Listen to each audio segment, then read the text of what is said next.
7, 6, 5, 4, 3, 2, 1. You'll never have the sacred stone. Oh, this you crazy mother. The Savachi syndrome, I'm telling you, I'm like, well, holy shit, that was crazy. Wait for it. Thick and slick.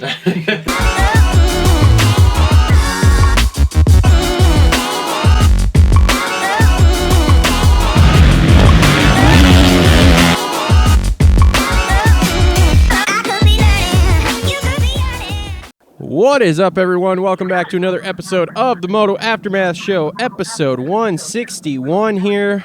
It is the Working Man Wednesday show here. We have ourselves another residency. We are in Dallas here for 3 rounds, and 2 of the 3 rounds are complete. Before we jump into the show here, let's just thank our sponsors really quick. So first off, we'd like to thank our presenting sponsors, TLR Coatings. They are Michigan's #1 custom powder coating shop. Also offering Cerakoting and vapor blasting. Make sure to look them up, tlrcoatings.com, and follow them on all the major social media networks to check out all the projects we are currently working on. Also want to thank our other presenting sponsor, Premier Custom Trailers. Do you need a trailer? Commercial or residential? Premier Custom Trailers has what you need. They work with all the best manufacturers in the industry and specialize in all your trailer needs. Sales, service, parts, or rentals, they do it all. PremierCustomTrailers.com, located 5 minutes south of Kalamazoo on US 131 in Schoolcraft, Michigan. They put the custom in customer service. Also want to thank a couple other sponsors we've got on board. JT Cycle, helping us out. They are your gas, and Husky and Steel Chainsaw and some sort of mower company. I can't ever remember. Gravely, baby. Oh, God, Jesus. In Battle Creek, Michigan, so make sure to check them out, jtcycle.com. And then also want to thank the Dirt Bike Depot for being on board with us. It's thedirt-bikedepot.com. They sell slightly used and brand new gear at a discounted price, so make sure to go check them out. Their inventory is always changing. If you want to help support the show, biggest thing you can do is like, subscribe, comment to the channel. If you're listening on the podcast, you can leave us a review. That would be awesome. If you want to check us out on all the major social media networks, we have stuff going on all the time on those. Cole is constantly finding little tidbits that are awesome to lay down on there. They're super funny. Also, make sure to check out the new Fantasy Supercross podcast that me and Cole do. Usually the day before the race, it goes up on YouTube and on this podcast network. So make sure to check all those out. And if you want to help support us in a monetary way, there are all sorts of links in the description for Amazon. There's links for buying some merchandise. There are links for Patreon, all sorts of that stuff. So make sure to check all of that out. So now getting to our guest on the show here. Like I said, episode 161. We didn't do a show on Sunday after the Saturday race because, well, let's face it, I was on vacation. I wasn't feeling super great. So it was just a migraine, everyone, so don't freak out. Didn't have the COVID. So, but anyway, no show after that, so we are wrapping up 2 Dallas rounds here. Hopefully we'll get a friend of the show, Kevin Moranz, on later, but he is suffering through some motor issues. But on the line with me right now, first off, normal co-host of the show, my co-host of the fantasy show, Cole Ugetti. Cole, what's going on tonight, man? Not a lot, man. I've got some graphics laid out, some handlebars, a pipe. Just getting ready to get this bike dialed in. Oh, man, so you're like 5 days ahead of me right now is what you're saying. Maybe, yeah, I guess. I don't have a shock, so I'm doing all this stuff with no shock on the bike, which sucks because I'd like to ride this thing this weekend, but everybody's backed up right now. Everybody got their stimmies today. Everybody went and bought Husqvarnas with all their money from last year, and suspension place might be backed up a little bit. So I guess I'm going to try to be patient. Yeah, I'm patiently.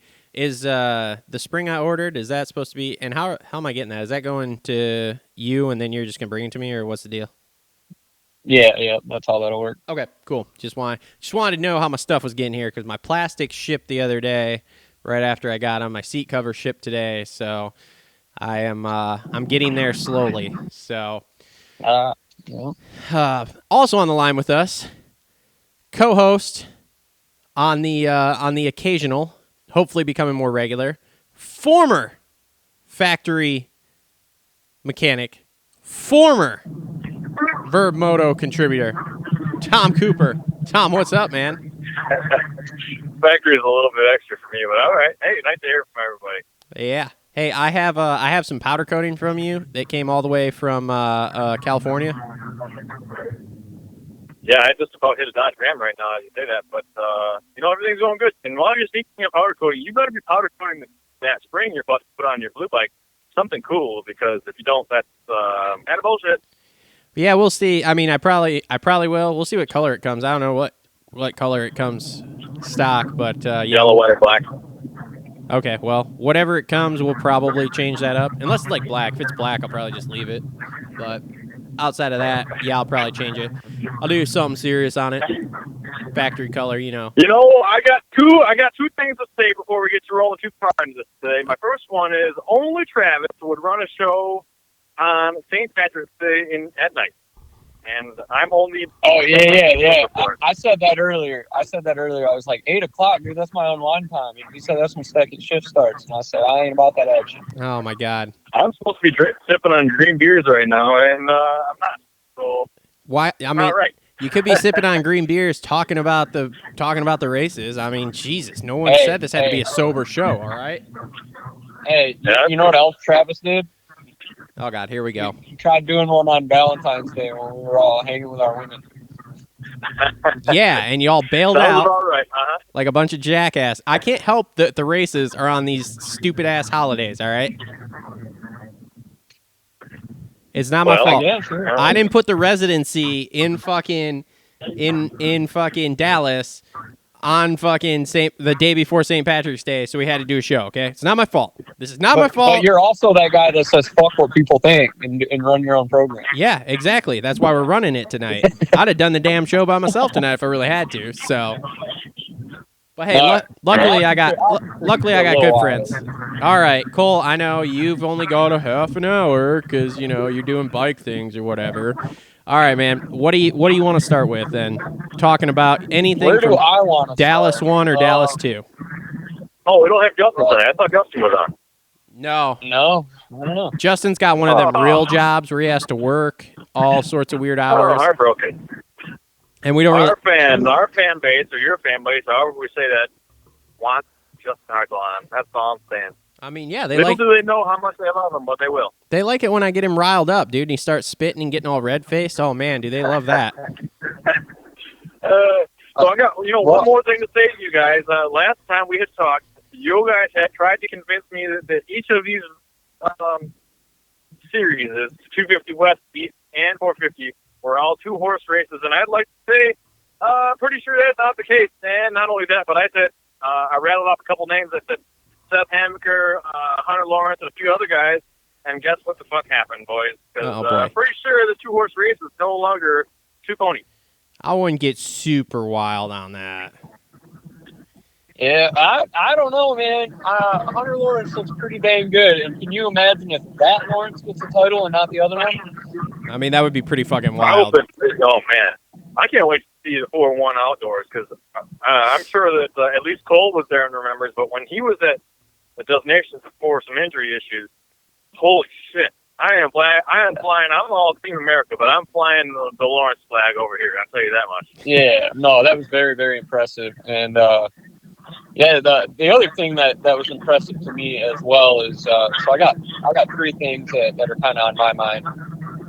First thing was Hammaker's ride, and Dallas won there. I did not see that coming. I did not expect that at all, and had a little pressure in the heat race. Rode all the way through, and then went wire to wire in the main, like 3rd race out. When is the last time we've seen a rookie do something like that? So that's pretty impressive. Hats off to him, and yeah, got it figured out. So I guess only see if he can keep it together. I mean, he kind of shit the bed a little bit last night, but yeah, I'd say this season's already a success for that kid. That track like that last night looked like such a fun one to ride. They still need to make them wider so the racing is better. It's like a slot car track. There's really 2 lines around the whole track, but man, did it look fun. I will Yeah, it admit did. that I thought with all those little short shoots and those switchbacks last night, I thought that track was going to absolutely suck, and it actually turned out very, very raceable. So I was like, well, Yeah. that's a pleasant surprise there, because realistically, when we usually get all those little switchbacks like that, it sucks. Yeah. The And yeah, Webb just whipped his willy out and slapped it on the table and said, "All right, boys." And Tomac was visibly frustrated. He didn't seem too pumped. I don't think he had anything for him. And we're starting to see that fall off of Kenny. What do you guys think? The sickness is coming out, or what do you think's going to happen? Okay, so I was thinking about this last night as I was watching the race. Okay, if you paid attention, you had Webb and Tomac pretty much ran away from Kenny, but then it was like Kenny was still 10 seconds up on fourth place. So where it kind of looked bad, at the same time, I don't think it was as bad as what it appeared, okay? Kenny was still head we and need to shoulder. mention fourth place too here. Well, yeah, but Kenny. Because fourth place was the only guy on the track that was making passes like that, and that was the fourth guy that I mentioned is still in the hunt, and he may not be, in the points very much. But Mr. Justin Barsha went from way back in the passing pack and was making passes left and right, and last night's track wasn't very easy to pass on again. Yep, I wouldn't argue that one. So, but like I was saying, Yeah, another guy that came from a ways back and was making moves. I think would have been a freight train at the front was old Anderson.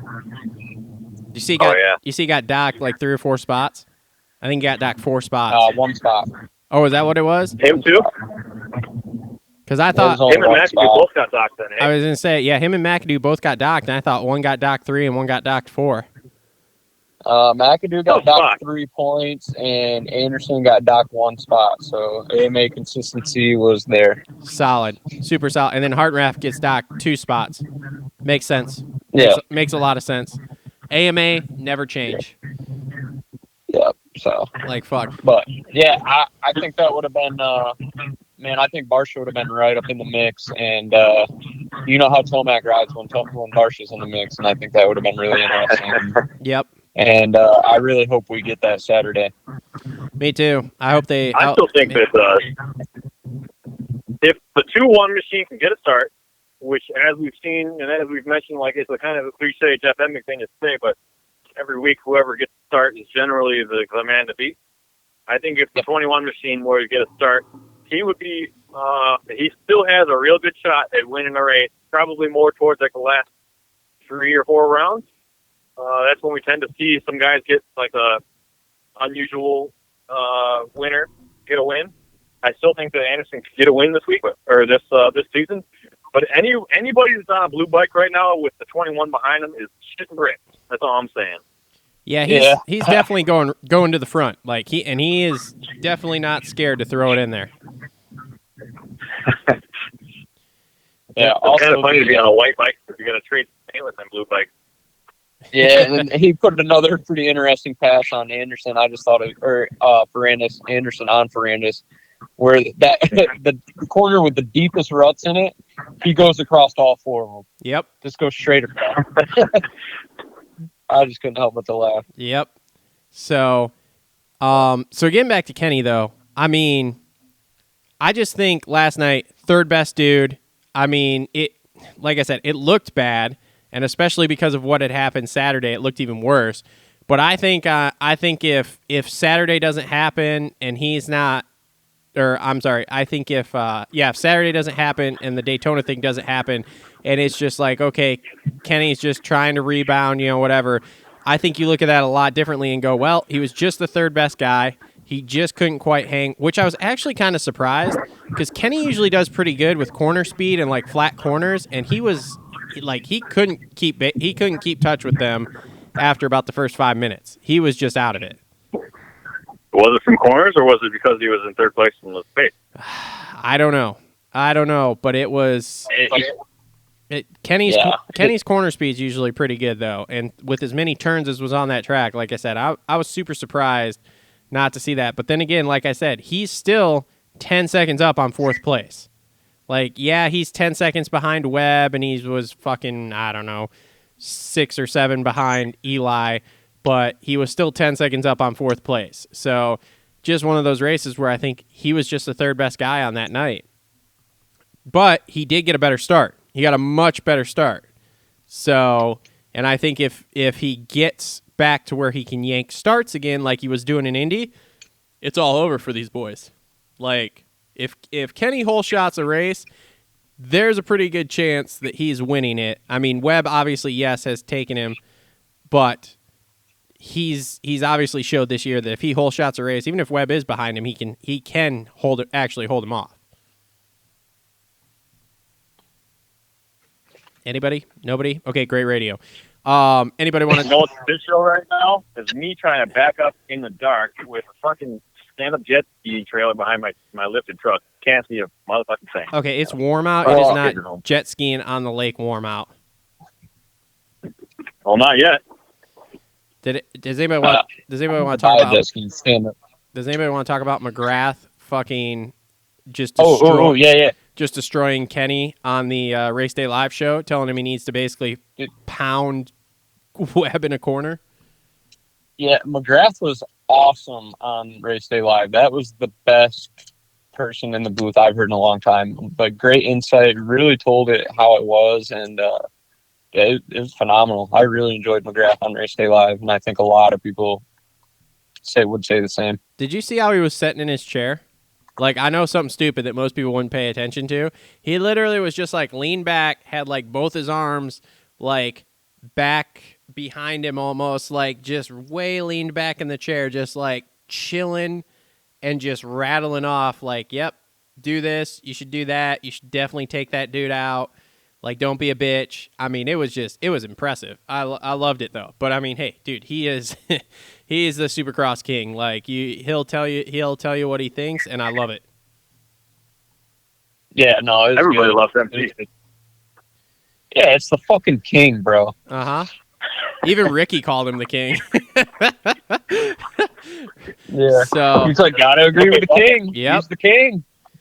So I'm a little bit older than Cole. Like, I'm 31, so when I was growing up riding, when I started riding on my Z50, it was all empty. Everything was my Showtime helmet, and I think I put a number 1 or a number 2 on the Z and whatever else. Cole, when you were growing up, when you started Moto, and I assume you were pretty young when that happened, right? Who was your guy? Man, when I had first started, McGrath was my guy. It was I loved him just because he looked sick, and he was the king. Like, when I was introduced to the sport, he was the guy. And he was kind of fizzling it out. Yeah, and one of the first Supercrosses I ever went to was at the Silverdome, actually. God, what year was it? I think 2001. I think Pastrana wrapped up a title that night. 2000, maybe 2000. And that was the last year McGrath won a title. Was 2000. And I remember getting a McGrath hat at the race, and it had all the crowns on it around it. I wish I still had it, but I wore the shit out of that hat. That's awesome. And yeah, that, and I still got a shirt that I got from that night. One's a Pastrana shirt, and one's a McGrath shirt. But then as time went on, I had Steel Roots 2. Was one of McGrath's movies, and I watched the absolute shit out of that movie. Every single day I would come home and watch it. Hell yeah, Steel Roots all day. I was Krusty 3 when I was a kid. Krusty's was the shit. Krusty 3 on the Z50s and all that was awesome. Yeah, like Steel Roots 2, man. Like, when I came home from school, just like you guys probably did, it was Steel Roots 2, Mini Warriors 3, Mini Warriors 4, Dramageddon, all those great movies that we don't see anymore. And no, like I said, Steel Roots 2 was just like the one for me because McGrath, he just looked sick. And I remember going to school and saying stuff that McGrath would say in that movie. And then the book came out wide open. I was sitting in 3rd grade reading that book with all the cuss words in it and shit. That's awesome. For any of my former teachers that may ever listen to this, every single book report I ever did in my entire youth school life was wide open. I just used the same one over and over. That's awesome. That is awesome. It worked. So let's go back here and talk about these penalties a little bit, because obviously, like we said, the AMA is so consistent, aka they're not consistent at all. They fucking suck. The Anderson penalty, yes, I believe that should have been a penalty. I mean, the dude gets a little sketchy, gets off the side of the whoops, and just fucking pins it down the side of the whoop lane and jumps back on the track. McAdoo, same story. You can't crash 3/4 of the way down the whoops and then skip the rest of the whoops and the whole next straightaway just because you're freaking out. Now, the Heart Raft one, I was on the fence with that because I had Cade, so I really wanted Cade to make it for my fantasy team. But I was like, I don't know. I'm not 100% sure how I feel about that one. I was on the fence. I was majorly on the fence with that. Yeah, and you're talking the Anderson one, right, where he was just clicking gears? Yeah, oh yeah, dude, he was full blown. Yeah. Like, I'm just gonna blow by the whoops. Yeah, and he didn't even look back at the whoops. Like, he was just pinning it, and I was like, what the fuck there? And I was really what the fuck in on McAdoo when he picks up the bike, looks like he's gonna take a right and roll through the whoops. Yep. But instead he takes a left, and instead of riding along the whoops, he cuts straight across that double. Yeah. Now I can understand maybe not going back into the whoops because let's face it, rolling through the whoops is fucking miserable. Yep. But at least whip that bike around and stay next to the blocks and go down to the corner and get on. Yeah. At a decent amount of speed. But whatever. They got what they got. It's such a touchy thing. If you're battling through the pack, if you're Jason Anderson and you sent a Yamaha to third row to get into the spot you're in, and then you get a little contact, and next thing you know you're going around the whoops. You're pissed, and you're fucking trying to chase down, not let them win, and you're trying to chase down the guys you were trying to chase down before you went up the track. So you're in your head. Are you really like, oh, I better back up, or are you like, fuck, I'm not losing this race over that? And then the other side of it is you really don't want to leave any of this in John Gallagher's hands. Whether you like him or hate him, you don't want it to be his decision, right? So it's such a shitty spot. Like a lot of the Chad Reed stuff that has happened in the past, like, yeah, it really sucks. But on the other hand, to leave it in their hands, for them to make an objective decision, it's like leaving anything in the government. Like, as soon as they fucking touch it, it's wrong, right? So, such a shitty spot. I mean, the Anderson and McAdoo thing, I think we're all on the same page of, like, as soon as we saw that, it was like we all were thinking what Ricky said. AMA is not going to like that. Like, there was never a doubt in my mind. What Ricky says every time is something about, oh, that was a mistake every single time. Drives me fucking crazy. Pardon me, kids at home. But yeah, there was every single time I hear him talking, I'm like, oh, I can't wait till he say some little thing and calls it a mistake every single time. Yep. Yeah, I mean, like I said, those two, when I saw it, there was never a doubt in my mind of, like, the AMA is going to fucking run with this and you know, they're gonna penalize them. That was never a question in my mind. The Heart Raft thing in the LCQ, that one I'm just like, I don't know what the fuck's going to happen. I don't know if they're going to penalize him. Are they going to let it go? Because the LCQs are always like the wild, wild west, and there's a ton of shit that gets let go there that never gets looked at. Now, I think had he just calmly rolled around that jump and got back on the track, I think he would have been okay. Like, just tucked right in behind Cade and, like, got him back a couple corners later. But when he freaked out and, like, pinned it, and you could see the dust cloud because you could see him pin it, and you could see him start moving a lot faster, then it was like, okay, that's probably not going to be all right, but maybe, I don't know. Like I said, I was very on the fence with that one. A, whether it should have been or shouldn't have been, and B, what the hell was going to even happen with it.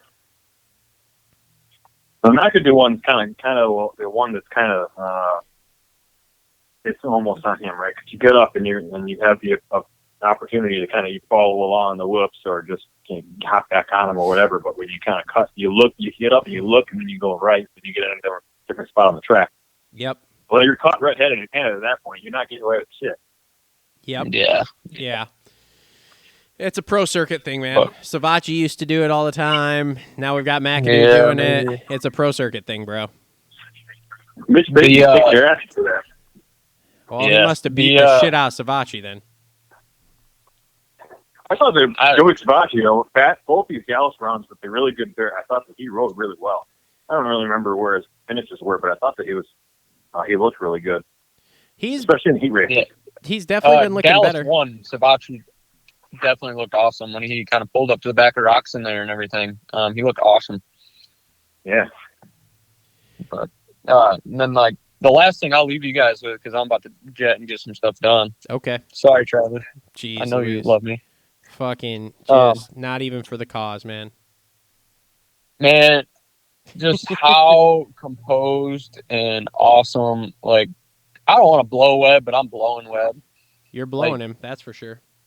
How many mistakes did you really see him make through that whole race? He looked And good. just being able to just imagine or think of what other line maybe Tomac was running and adapt to that without actually seeing it. Like, that's something special, man. Like, not a lot of guys can do that. The only guy that I've ever seen do some stuff like that was 09 with Chad and Stu. I remember Chad being out front and Stu would hit some rhythm section, and the next lap Chad would hit that rhythm section too. Just kind of knew what Stu was doing behind him. Mm-hmm. And that's kind of what Webb's got going on, and it's impressive, man. And that's why at the beginning of the season, Stubb and I both called Webb for a title. He can do that stuff, and I don't believe Kenny can. And he can also play, like I said, that mental game, waving that pit board with the red plate in front of his face, like interviewing him about the beef on social media, and Webb just putting it out there. Like, I love that shit. It fires me up. Like, let's go. So Webb is he's rolling, man, and it's very, very similar to what Villapoto would do. Kind of start out slow, and then come a point in the season, he's unstoppable, man. Yep. And I think we're seeing that. Yep. He stays There are off so the many ground. guys that are right with him that it's easy to forget that Cooper Webb, at this point in his career since he turned pro, has won 4 championships. That says something there. I don't even know. I don't think that anybody else in the field, including maybe even Tomac, has that. No, Tomac's got Well, more than that. He's got 3 outdoor titles, a Supercross title, and then at least 1 light Supercross title. You're right. yeah, he's got out. Yeah. Yeah, I mean, Webb's got. If this happens, he'll have 2. He'll have 2 outdoor. He'll have 2 indoor. So he's got 4 on the lights bike and 1 soupy title. All he's missing is an outdoor. And I got a feeling he's gonna want that. Yep. So, but man, he's rolling, boys, and that bike looks freaking good. Yeah, he is. As soon as they put that spring back on there, went away from that fucking air shock again. He's back to rolling it, man.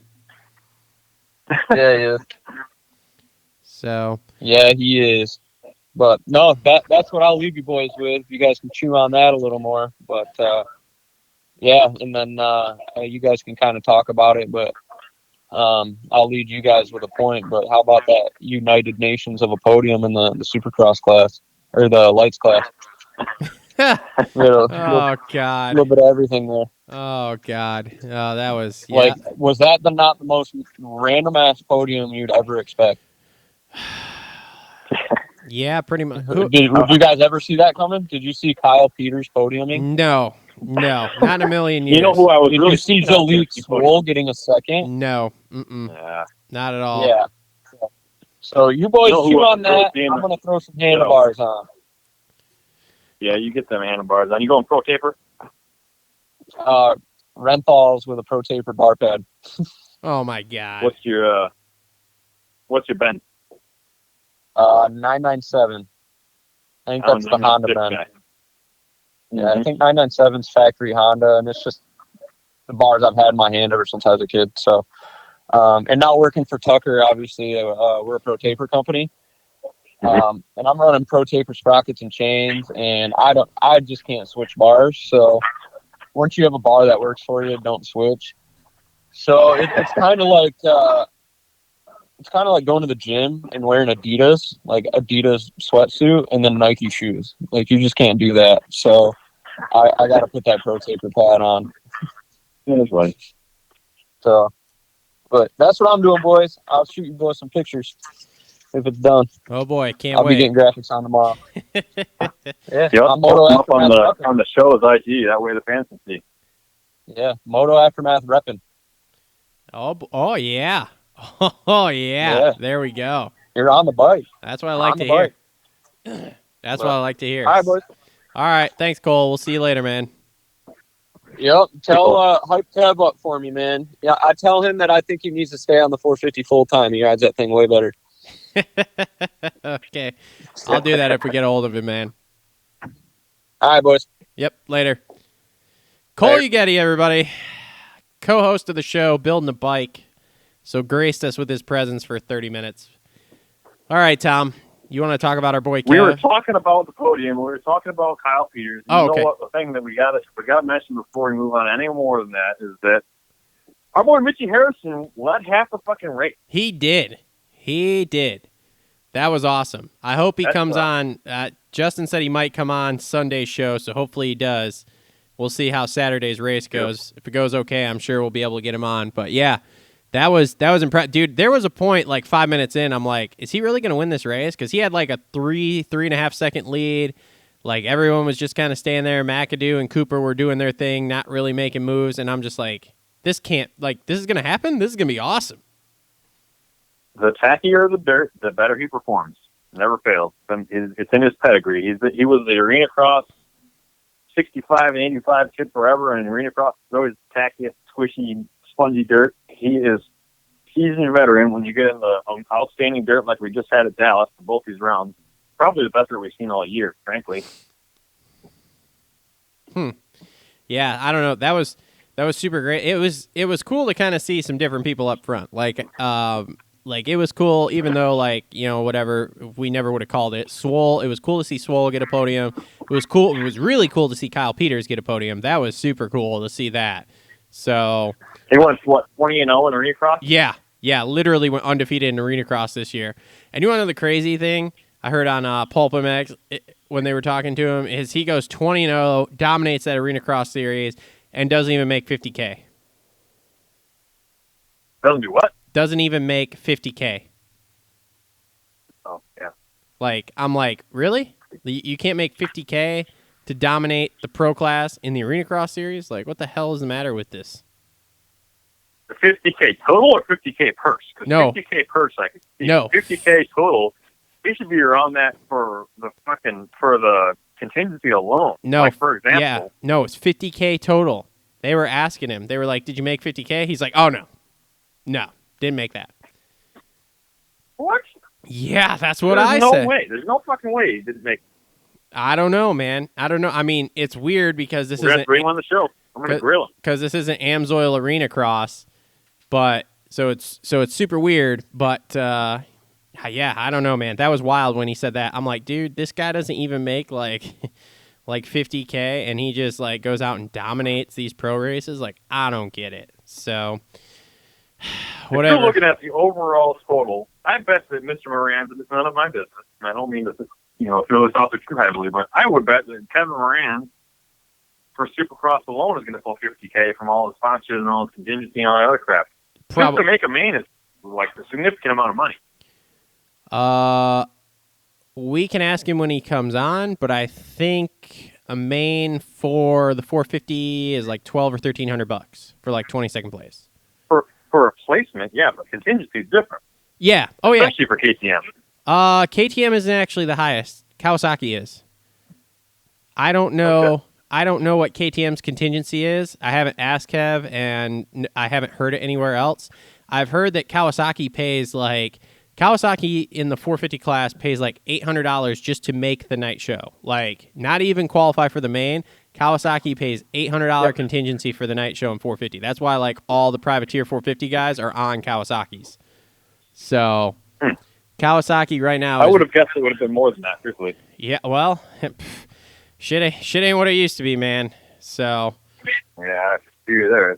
Yeah. Sometimes I remind myself of the game for a little bit. Yeah, trust me, I know, yeah. But, yeah, I mean, I would say, I don't know all of Kev's financials, but sponsoring him, I'm burping, at the level I do, and knowing what I pay him per month for sponsorship. He probably does. He does okay. So You have to pull at least 50 because it costs you that just to go to the race. oh yeah, 100%. I mean, it costs. What the fuck was it? I mean, dude, it's with the COVID testing now. It's close to like $400 or $500 per round just to go race. And that's not counting putting new clutches, new tires, all that kind of crap. That is literally entry fees, COVID test, pit passes for you and your mechanic, that kind of shit, hotel room. New motor for Kevin. Yeah, that's a huge bummer. So maybe we should try to call him. I told him maybe around 8 and he didn't respond. So let's see if we can get him on here real quick. Hold on a second. We better get some intermission music or cut the tape. I'll just keep talking. Y'all can keep listening to the sultry sound of my voice. Let's see here. Let's see if he answers. Calling up pro rider Kevin Moranz. Talk to him about hopefully his first 450 main event, his second 450 main event, the blown up motor he's got, pushing his bike across the finish line like a boss. What's going on? Yo, Kevin Moranz. Welcome to the Moto Aftermath show, bud. Yeah, He looks fantastic. Yep. Again. We're on with our semi-normal co-host Tom Cooper, who you met at Redbud there. So, yeah, man, we're calling to get all the good details. Oh boy! Everybody talked and then everybody stopped. Yeah, we can hear you. Yeah, we hear you. All right, go on. Sorry, I was putting it on speaker so I could hear. That's okay. So tell us, give us this motor update here, because I know we're having motor issues. We all saw you push that bike across the line last night like a boss. Yeah. Yeah, way to go there, Ryan Hughes. Way to go. Thanks, I appreciate it. I've had a bunch of people tell me that.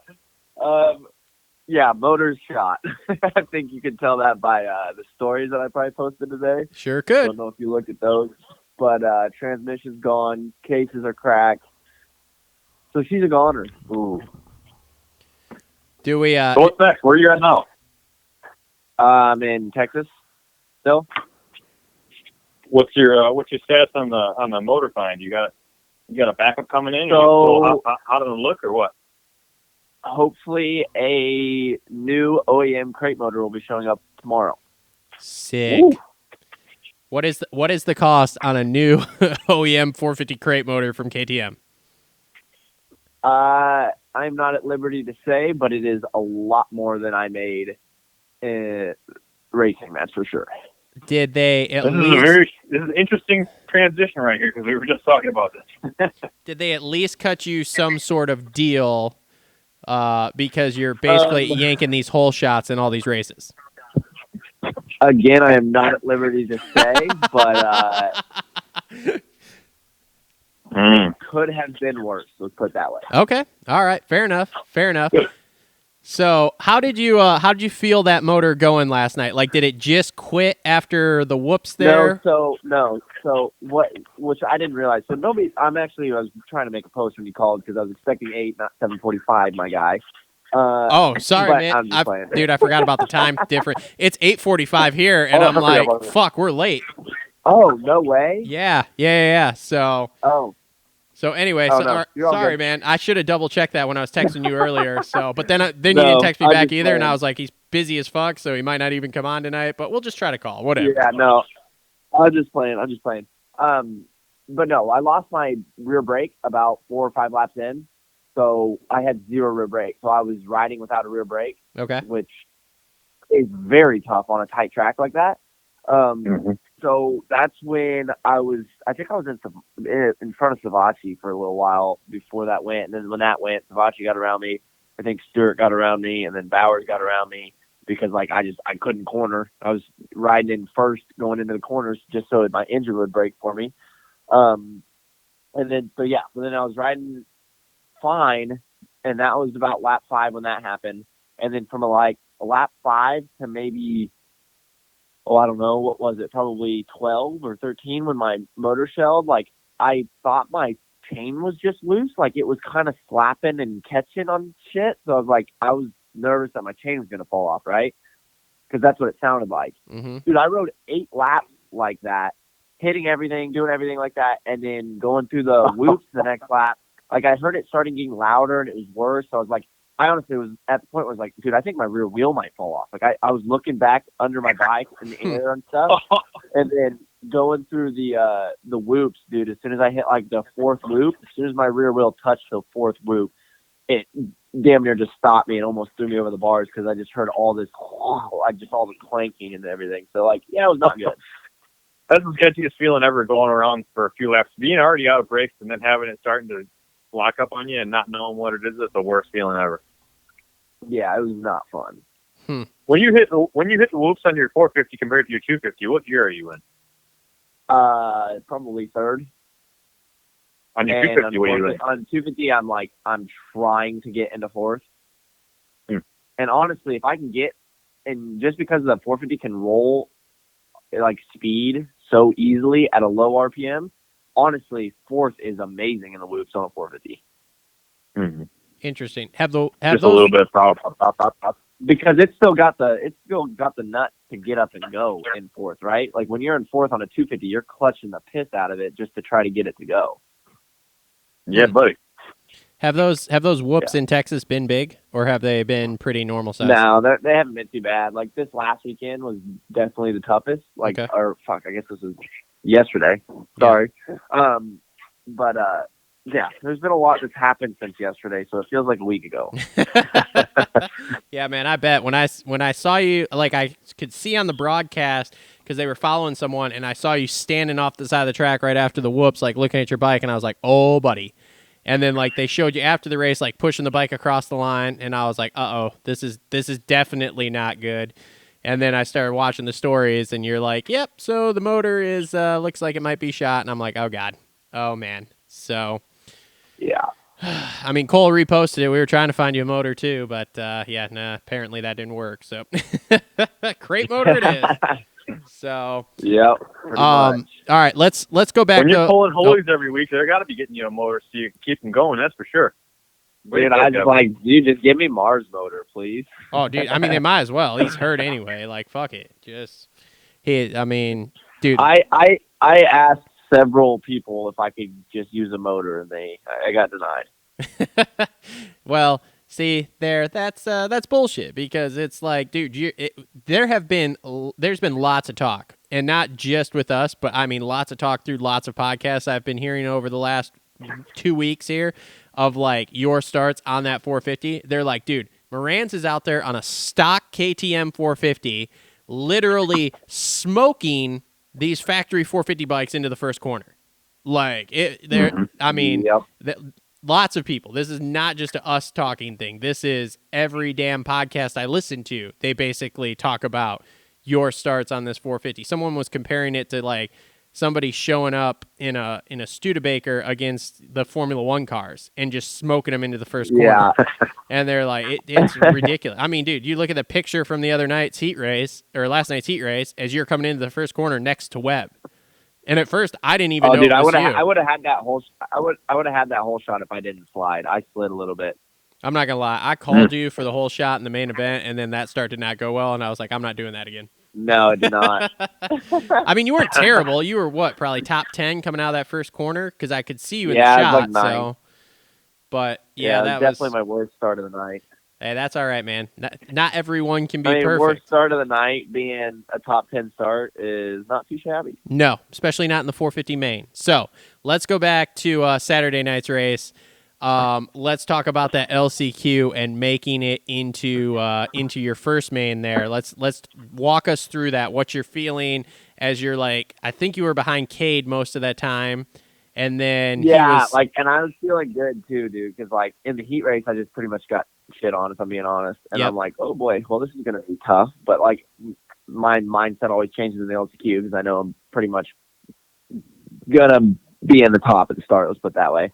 So as soon as I went out there and I was just riding good, like, dude, I was being aggressive. I was like actually like gaining on Cade, and I was trying to find a way around him, which I just ended up not being able to. But yeah, like he didn't gap me really. He gapped me a little bit, like I think like laps 3 through 5, and then I came right back up onto him. So now, dude, so during that, I'm thinking, I'm like, all right, like I can see the top 4, us 4 are pretty much gone. I was like, all right, so like even if I get past by a couple people, we're still in. And then like it didn't become a reality until like when I knew I had like 2 laps left, I'm like, holy shit, dude! Like I'm about to make my first ever 450 main, my second time trying on a 450 period. I was like, holy crap! So I was like, all right, Kevin, don't mess this up. Come on. So then when the last lap came around, I was trying to find a way around Cade, and then all of a sudden, then homeboy, what's his name? Scott Champion. Yeah, Champion. When he came into me, I'm like, oh boy, don't take me down. Come on. And I knew that, the boys were right behind me. So like, I was freaking out. And then when I went over that quad and I saw that, Champion was going to take him high, I'm like, oh, perfect. Cutting down right here. Yep. Thank God nobody came up inside of me. So I cut down and I knew I was in second. I was like, if you lose this on the last corner, Kevin, I am never going to live this down. And, when I crossed that finish line, your boy was stoked. Oh yeah, dude, we were all jumping up and down probably for. I mean, I know I was standing in there that last lap going, oh god, and I have to say, if Tickle doesn't go down, I think that last corner is super interesting because Tickle I think was coming to kamikaze everybody. I think I still would have made it. I was too far in front of him and I was too far inside already. Yeah. But yeah, definitely the other two were not going to be happy. No, he was down. Like I'm watching that going, oh god. He like the angle he was going directly to the inside of the corner. And I think you are right. I think you were, because you did the smart thing and went to the inside of that corner and just rolled the finish line. I was like, whatever, I don't care, I'm in. But there was going to be some carnage there. But then of course he KO'd himself, so whatever. But as far as like Cade bunching you guys up or whatever there towards the end of that race, I heard he had a flat tire. So I don't know if you heard that, but he had flat front. That's what I heard too. Yeah, so because I was like, man, like because at first you guys were like pretty similar pace, and I was like, all right, this is cool. Like if Kev rides with him, like Cade's making the main, so he should be able to do it too. And then all of a sudden, like it was like Cade started slowing down, and I'm like, what the fuck's going on? Like what is he doing? And then I'm like, Kev's got way more pace. Like, go, Kev, go. Just get around him. Just make it happen. So yeah. But dude, that was awesome. And then last night again, super awesome. I mean, you get the whole shot in that LCQ, and you're just like leading away. And I'm like, oh, that's great. So yeah, no, it's been badass, dude. I mean, we're gonna have to start calling you a 450 main event guy, I guess. Yeah. Now we do it. What's it feel like this, Moranz? I'll tell you from. What? What's it feel like? So from our perspective, like for Travis and I, we kind of familiar with you, right? But even from fans at home, they're just watching and seeing the 8.5 out front now, and like maybe you've been pro for a bit now, but you haven't been pro for that long. So if you're a fairly new guy and to be in your second race and your third race and making mains and really lighting it up, what's it feel like? You're at a real landmark moment in your life right now. We kind of want to know what the insight's like. What does it feel like to be in your shoes right now? I don't really know how to answer that besides it's badass, straight up. Like the first main event I made, I came in, got another great start, and obviously trickled back pretty quick, but that was just because I was like, dude, I was racing. I knew I had like Tomac and Barsha and all those dudes behind me. I was like, I didn't know what to think. You know what I mean? Like those are the guys I've been watching on TV for the last 10 years. Like this is my technically sophomore my full season, so second full season. And to be up there, I didn't know how I was going to perform, obviously. Now I know I belong there. But like that first main, I was pretty timid. And so like when I knew I had Barsha behind me, I was like, well, I'm not trying to die, you know what I mean? So like I let people pass me too easily on that first 450 main, and I was pretty shocked that I didn't get roughed up more. Like I was like, well, damn, dude, maybe I kind of belong up here, because like I was riding with some of them, and like Malcolm went down and he was coming back, but like it took him every bit of 4 or 5 laps to kind of fully get around me. So like that was pretty cool. And then so that feeling was just like I was probably the youngest one on that line, I'm assuming. And so like it was cool. So then this weekend, or I guess yesterday, I felt at home. Like I know I'm good on the 450. I feel solid. It feels smooth. The starts are there. So like when I got even that ninth place start, like dude, I held top 12, top 15 for just about 10 minutes. So like that was even bike issues. So I'm there. Like I know I can. You belong. So exactly. So like I mean it's so cool for me because like I like passing people like that. Like there was one time, I don't know who it was. It was one of the star guys. I think it was Malcolm, but like he passed me right before the finish line, and he went inside, and I went outside right after the finish line, and I like got a good drive. He kind of slid, and I ran it up in him on the next corner, and like before I was going through the worst, I'm like, holy shit, that was so cool. That's awesome. What boy. a special time in your life right now. Yeah. So not only do you belong by your results, but now you're going to belong even more because correct me if I'm wrong, but you're going to be in the A practice from pretty much from here out, and that's a huge difference when you start the day off. Wait, how am I going to be in A practice? Everything. Yeah, I had a question about that how am I too. going to be in A practice? Like, why aren't you in A practice? You should have been in A practice because A practice is. They do it by points, not by main event. Oh, I thought they did it by main event. I don't think so. No. Yeah, because I was confused If on that they did too. it by main event, I would have been in A practice this past weekend, and I wasn't. Yeah. Or yesterday, and I wasn't. Yeah, that was what was confusing me because I thought they did it all by like main event. Like if you were in the main event, then you got to ride A practice. But if they do it by points, then yeah, that's not a thing. But well, that's interesting. You're gonna have to get the word out to Mr. AMA himself and get this correct because I'm gonna look that rule up. Frankly. Yeah, pretty much. Yeah, I mean, dude, the best thing you can do right now is just keep yanking these starts like you've been doing, and just run up front because all it is doing is building confidence in you. And I mean, it's awesome. You could definitely see the difference between Saturday and Tuesday. Like you said, Saturday, another great start, which you have the confidence in yourself in the starts, which is awesome because that's 3/4 of the battle is the start, basically start cross. And then Saturday, we all watched it. Things started happening really fast for you there, which whatever, dude. First 450 main, I'm not gonna say shit because I couldn't imagine being on that fucking line. I'd be shaking, like pissing myself, the whole 9 yards. And then Tuesday night, you make it another decent start. And yeah, like you said, you ran up there in the top 10, top 12 for the first half of the race until your bike grenaded. So.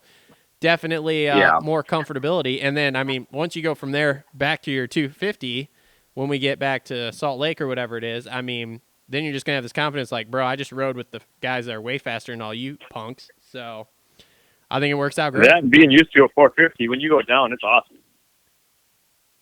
What'd you say? When you ride a 450, especially when you're racing in the main, when you go back to a 250, the bike feels so slow. It's like riding a BMX bike again. So I can only imagine I that's know. pretty I'm cool going to manhandle the crap out of that thing, but hopefully I don't try to go for anything too big, expecting that power to be there.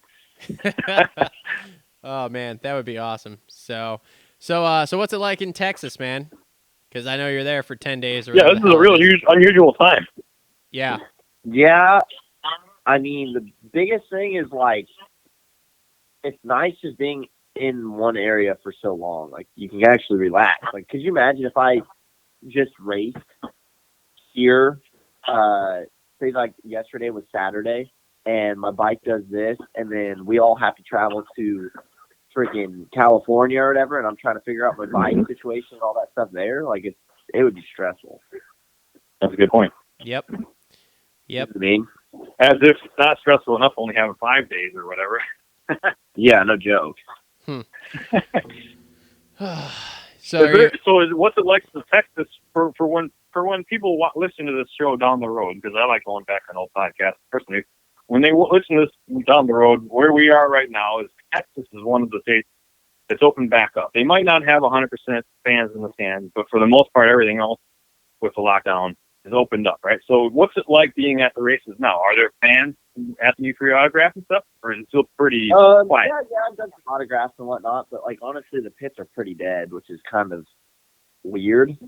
But at the same time, they're not so much dead, like they're busy, but we just kind of try to stay away from them because the AMA is like so anal about all the mask stuff. Like if they catch a photo of you talking to a fan without a mask on, like you get in trouble. So it's like, well, dude, like Oh, you don't man. even want to be out there talking to him, or else you're just gonna get yelled at.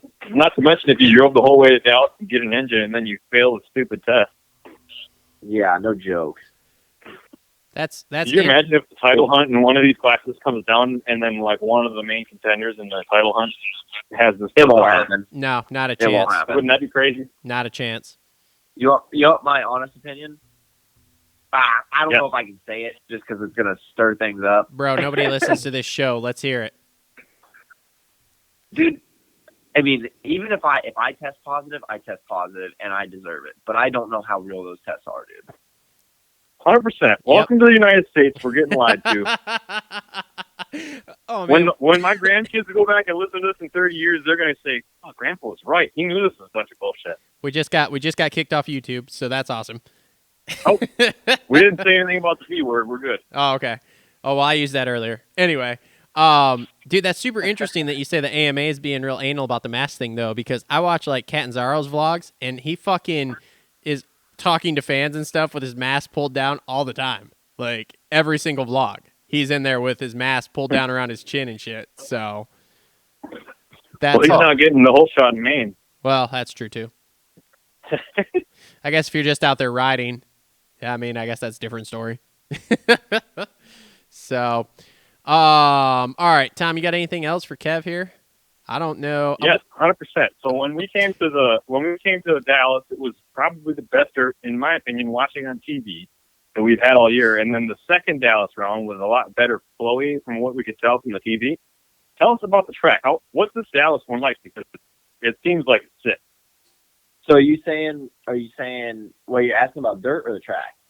Both. So the dirt and the track. So the dirt being good, you could flow. There's not some slippery ass corner that's eating people up, although it's probably some slippery Yeah, corners. it's pretty but good. Tell us about the track. It's got a hard base, so like, yeah, the dirt's good, but if there's like a main line, like for instance, like you guys probably saw it before the finish line, like it's always super slippery coming out of that corner, and everybody's going like on the little bit of the straightaways that you're on the gas, it gets shiny real quick. So it's good coming into the corners, but coming out, not really. As far as the track, round one I thought was pretty good. It flowed, but it was real easy. So like everybody's doing the same stuff pretty much. Round two had a little bit more options, which was nice. A little bit more technical, but I thought the little zigzag back and forth kind of whatever the heck they had going on was kind of dumb. Chicane. But yeah, I wasn't a big fan, but at the same time, I mean, I don't know. I didn't see any great racing going on in those corners, but I could be wrong. Well, everybody seemed like they were taking the inside and the second one to the left-hander of it, but the outside was so much faster from our point of view. Like going outside and doubling off? Yeah. Yo, 100% it was. But the thing is, like, the ruts got so chewed up and gnarly and would throw you off. Oh, and you got to double out in them. Oof. Yeah. So right now, with the season we're having, the quarantine bullshit, everything else going on, you're at the residency. You've had a couple residencies so far in this season. Where are you staying for this residency? What do you mean? What? Well, so when you go to a town, when you go to a residency, you kind of live there for a week and a half or so. Where are you staying? What's life like right now? Oh, bro, just residence. You just say city or like where are you staying? Residencies when they do like the 3 rounds in 1 week or whatever. Yeah, that's our term. That's the term that that I guess the Lee has coined here is residency. We're doing residencies. We're a resident of Dallas. Right, so like the Dallas 3 rounds kind of thing, right? So you're calling that a residence? No, Daytona wasn't a residence because That's we what only they're did calling one round. That was just a normal round. The residencies are what they're calling like the 3-round things. Oh, okay. So no, I love it, dude. I'm all about it. Like honestly, like right now, I'd be chilling today. Probably, there's a little ride day that I'm supposed to go to tomorrow. But no, I love it. But the biggest thing now is I have a motor I have to worry about. So your boy's stressed. Are you hotel life in it here in Dallas too, or? No, I actually got lucky because the Chris Vigala, the one that takes me to the line. Yeah. He lives like 20 minutes from the stadium. Oh, so we're that's just staying right. with him. Beauty. Yeah, that's killer. So this round is actually was actually saving you money until your motor blew up. Exactly. Oh man. Well, that's classic. But hey, Also, before go ahead. I got one more question for you, Kev. Before you came on the call, I think the reason that we actually called you to begin with, we were previously talking about how, like Person, contingency money, and those guys were saying that Kyle Peters allegedly doesn't make $50,000 to go 20-0 in arena cross. And I was thinking, besides the purse money, contingency is probably at least that much. So that's when we got an okay. Well, what's the Supercross contingency? Like, for example, when you get a Holy or you go 120%, he made more money in arena cross than he will ever make in Supercross probably. Mm-hmm. What's KT? So what's your contingency in purse like for your first 450s here? You got a couple holies and you got some main event, not only entries but also finishes. What's contingency like nowadays? $400. That's all KTM Not pays bad. for the main? Yep. Huh. You don't make any money unless you make the main. Interesting. And then what is the AMA payout like for say just making like top 20 there in the main? What is the 450 payout like? Because we know the 250s don't pay shit. I want to say somewhere around like 2. Okay. There you go.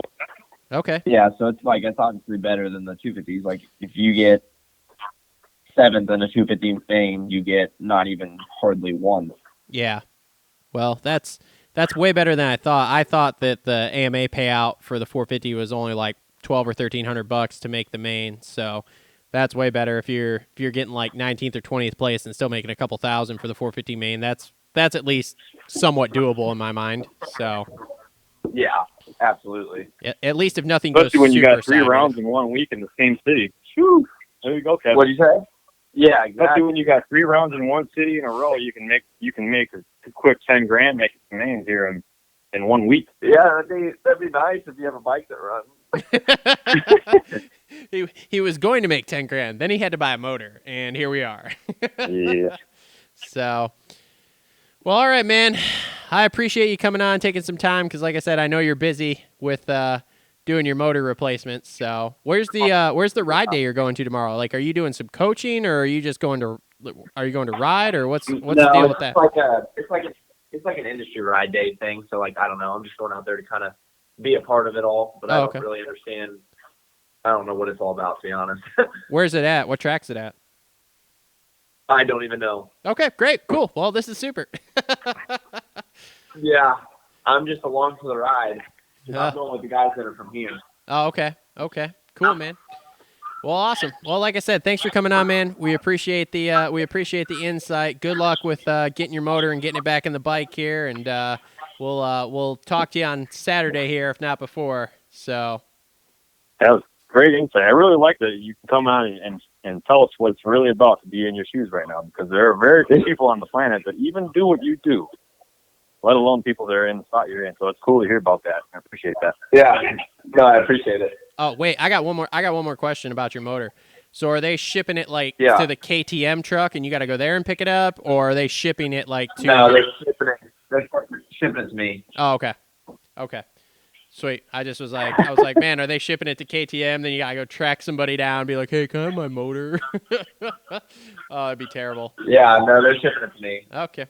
All right. Hey, don't ever be shy about, especially when you're making noise like this, don't ever be shy about bugging those guys to help you continue to succeed, because every time you come up there and say, hey, I just killed it, I beat some of your guys, or I was up there with them, but I need help, they're looking at you like, okay, well, he needs help. Maybe next year he would be a good guy to bring on, right? So like that, don't be shy about that stuff. Everybody around here is a fan of you, and we want to see that grow. I appreciate that.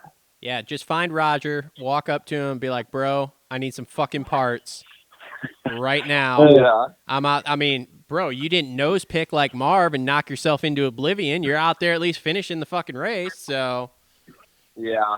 this should be a thing. KTM should have just given you the damn motor. I'm gonna write them an email. Yeah.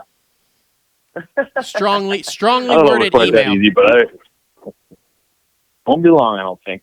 Riding like this, Yeah. yourself, Kev. Yeah, somebody will catch All on. right, yeah, I appreciate it. So, all right, man, take it easy. We'll talk to you soon. All right, sounds good. Later, bud. All right, Kevin Moranz, everybody, on the Moto Aftermath show here. Great insight, huh, Tom? That was awesome. I really like, even if you're a fan listening right now and you're not really that familiar or any of that stuff, well, now guess what? You are, because you got a pretty good idea of what it's like going through his shoes right now, putting his boots on and making mains. And he's only, 3 rounds in, 4 rounds in, whatever the hell it is on 450. The first run, he didn't even have a 450. He did it on 250. So to hear the things that he's going through, there are very few people on the planet that live that life. So it's really cool to hear about that stuff. Yep. I think that, quite frankly, with the new motor and all that confidence he's wearing, this next race here in Dallas might be pretty sweet. Yeah, dude, I'm waiting. I texted you the other night and said he's going to hole shot the main, which obviously he didn't, so I won't text anybody and say that from now on. But, dude, I think it's only... I knew when you said that on the show earlier, I knew that's what you're talking about. I was dying. Yeah, so... But I think it's only a matter of time. I mean, you got to look at, dude, in that heat race, I mean, there literally was a picture today that I saw of him, and it's like him and Webb right next to each other in that first corner of that heat race. And it's like, dude, this guy cool. is just yanking stars. And like I said, it works in his favor because, number one, like he said the first race, he gets that good start. He's like third. And then, as I said, things started happening really quick for him. And you could tell, like, he just wasn't used to being there. And then you get to the second race, and all of a sudden he starts 9th, 10th, and he, like, stays right there in a field that's, 17 riders deep with, like, factory dudes and, like, factory-assisted dudes. And he's on a privateer, all bone stock KTM. But he feels like he belongs there. And so I think you're going to see... over these next few rounds, A, still some good starts from him, and B, you're going to see him not necessarily... Things aren't going to happen as fast for him when he starts up front going forward here. So, yeah, I think that so I've only been watching him really since I was in that... maybe it was a little bit before Redbud last year, but right around when I was on the show with you guys, or when I was there at Redbud when you're filming or whatever, that's really when I started paying attention to the guy. And boy, I don't know. I think that I've seen when he rides where he's maybe seems a little less nervous, but he doesn't look nervous out there to me. Like with things, as you say, happen in a hurry, I don't think he looks like when he's nervous looking, he looks tight and his head moves around on the bike a bunch. But when he's calm, like you watch him go through the whoops, his head doesn't move. He's going through those corners and he's real smooth looking. So I think that he's here to stay. And I think it's fun to watch.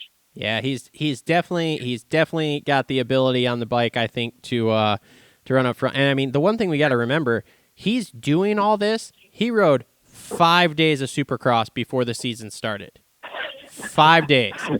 And I know there's been injuries and stuff as far as the 250 East Coast goes, but he's still been great starter, consistent top 10 guy there in the 250 East class. And now, like I said, he's in the 450s. He's done four total 450 races, only 3 of them actually on a 450, and he is basically hole-shotting heat races, hole-shotting LCQs, qualified for 2 out of the 4 mains. I mean, and one of the mains was Daytona, which Daytona is just a weird race anyway, so whatever.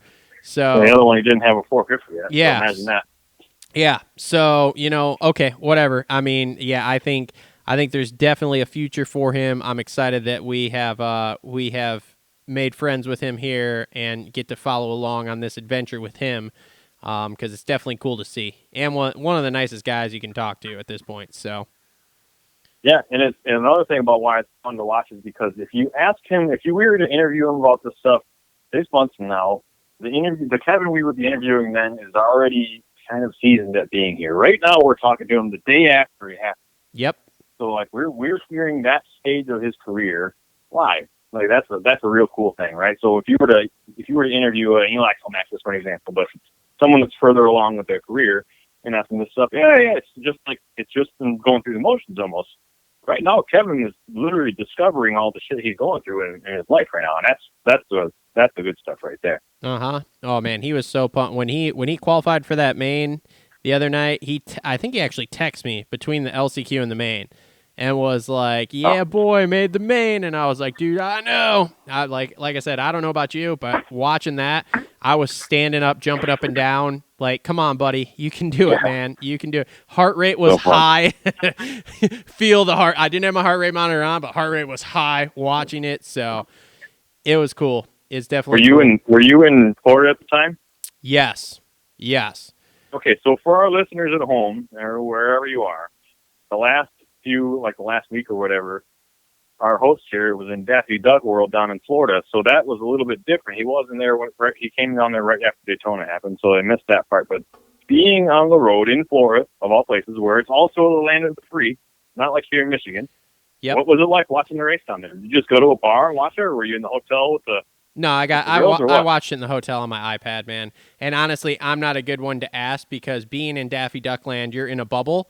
And in that bubble, it is full-blown mask, full-blown temp checks. I mean, whole 9 yards. Like basically, you step out of that hotel room, and they're pretty much wanting you to have a mask on type deal. So I don't really know what actual Florida was like because we never left property while we were there.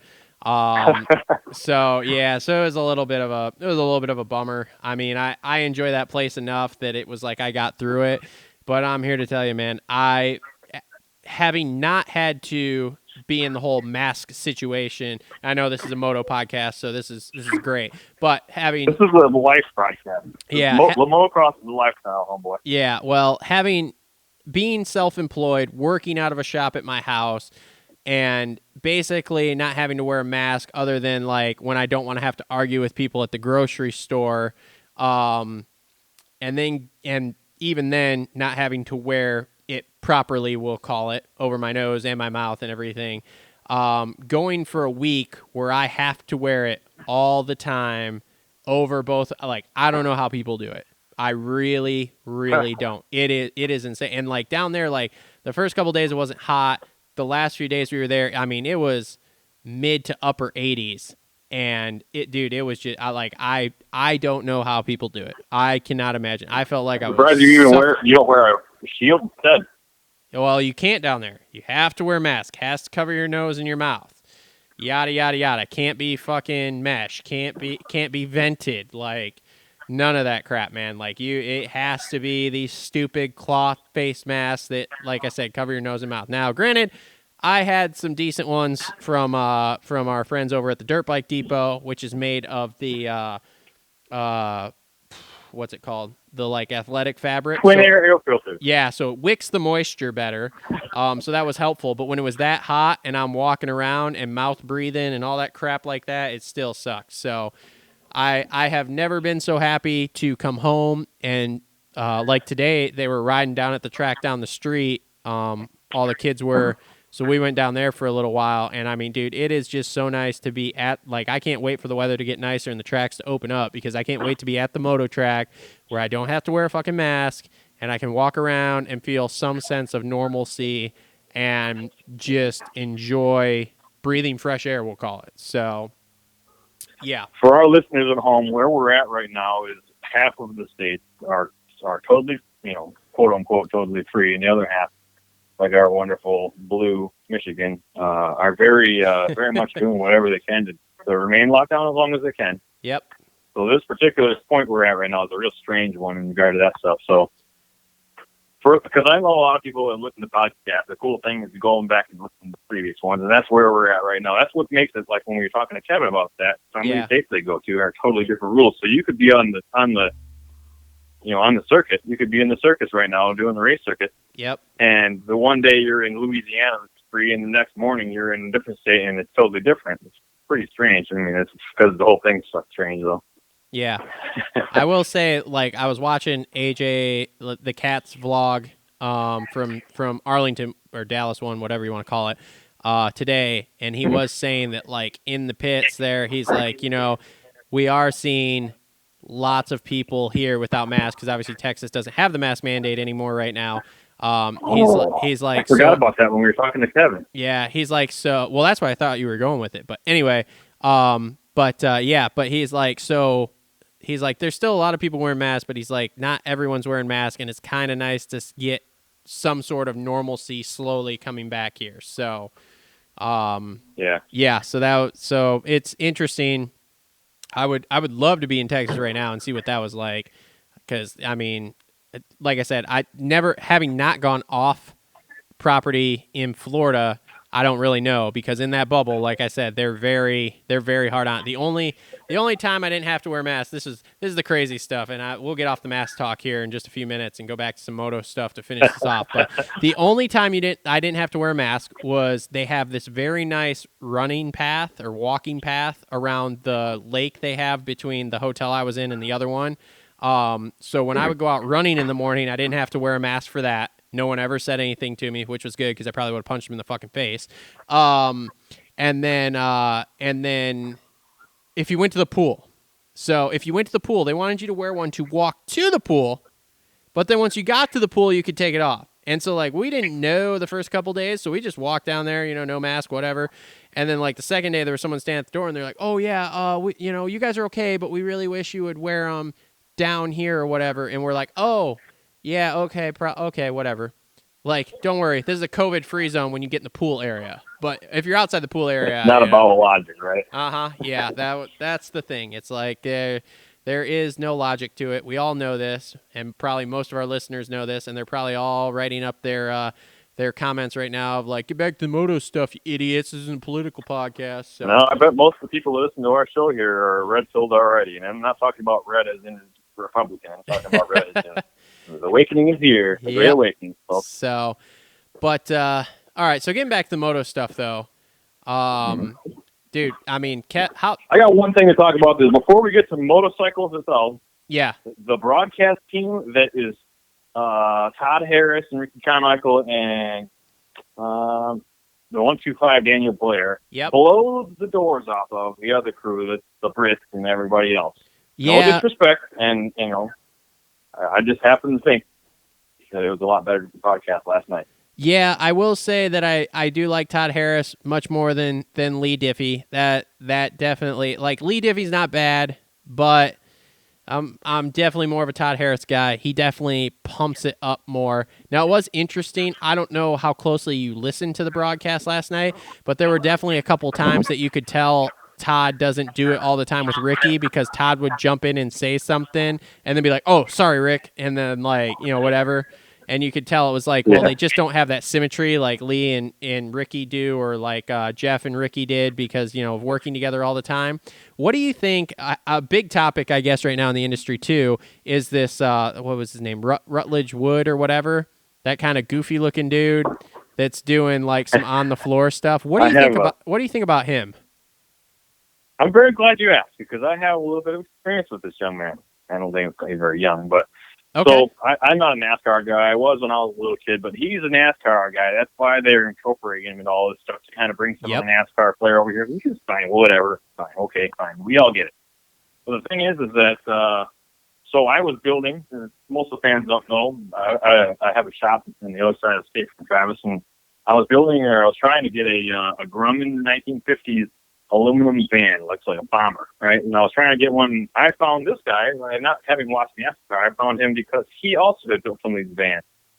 So I reached out to him and actually messaged him and tried to meet him in Detroit here when he was here before Rona hit, asked him some questions, and he wasn't even nice about it. He was kind of a jerk. I was like, okay, that's fine. And then when I watch him on the broadcast, and he's like acting the part of someone that knows nothing about motocross, and he's doing a pretty damn good job about it, I'm just like, okay, next, see you later. Bring back Daniel Blair. Oh man, that's funny that he was an asshole offline, because I was gonna say, like, everybody's like up in arms about it. He seems like a nice guy, but he just totally blew me off. And even when I was in person, I'm like, man, that wasn't really how you imagine he's going to be, especially because most people that aren't racers themselves aren't too rock star. He's never raced anything in his life. He's just a microphone holder. Yeah, exactly. So he should be a lot cooler than that. Yeah, I mean, I feel like his pieces are pretty good. Like, not pretty good, but they're like okay. Like, at least he's doing interesting stuff. Like the other night when he was talking about the pit board and then holding the pit board, like, all right, like, that's all right.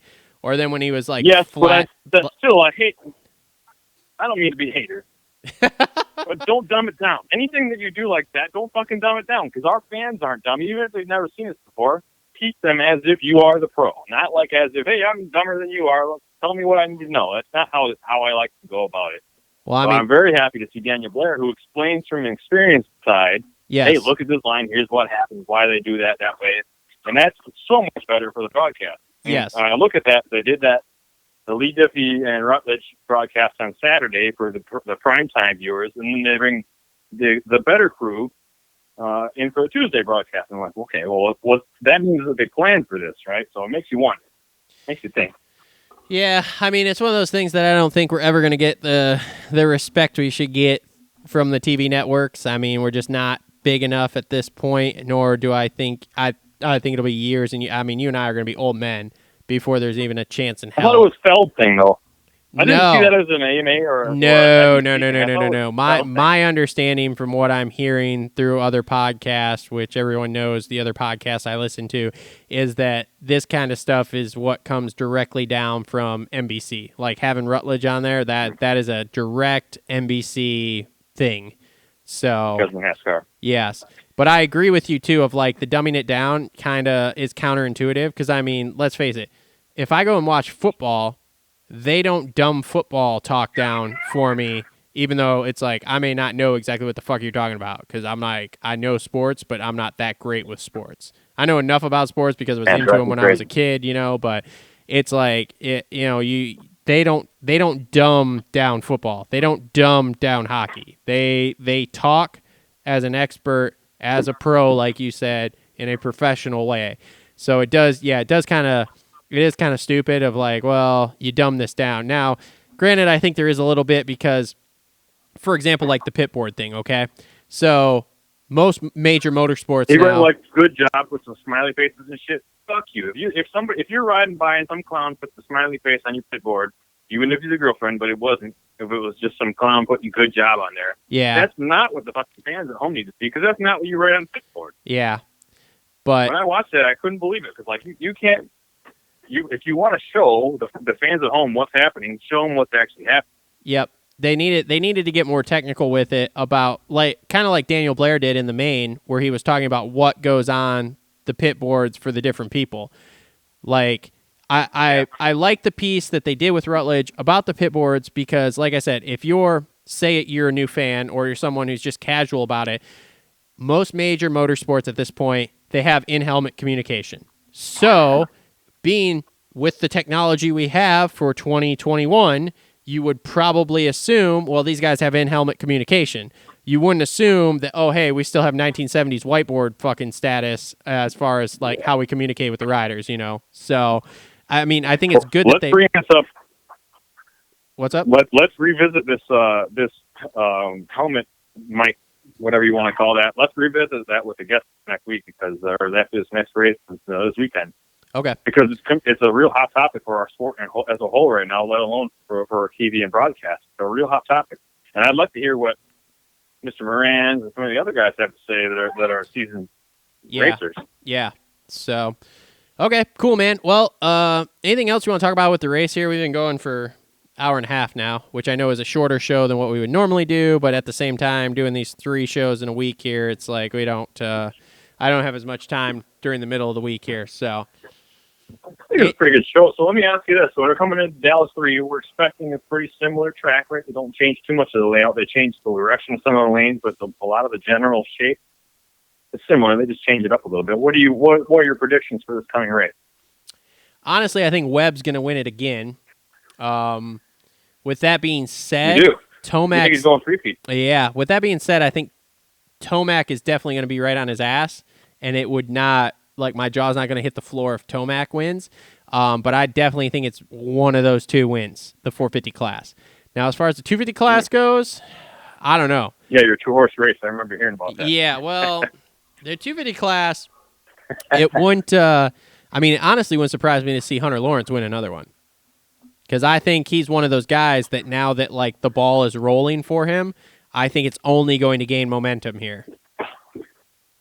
Oh, yeah, buddy. And were you at the designations at Redbud? I've yeah. kind of faded them. I remember from that weekend. That's now, a surprise. you happened to witness what I did when Hunter Lawrence went out and said, big fuck you to everybody else from the whole world and was whooping on everybody. Yes. I'm expecting that same Hunter Lawrence to return. Maybe not tomorrow, maybe not Saturday, maybe not till outdoors for all we know, but I'm expecting that same rider to emerge.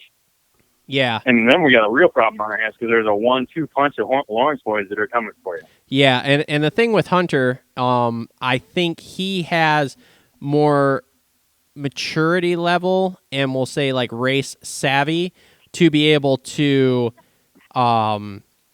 be more consistent with his races at this point.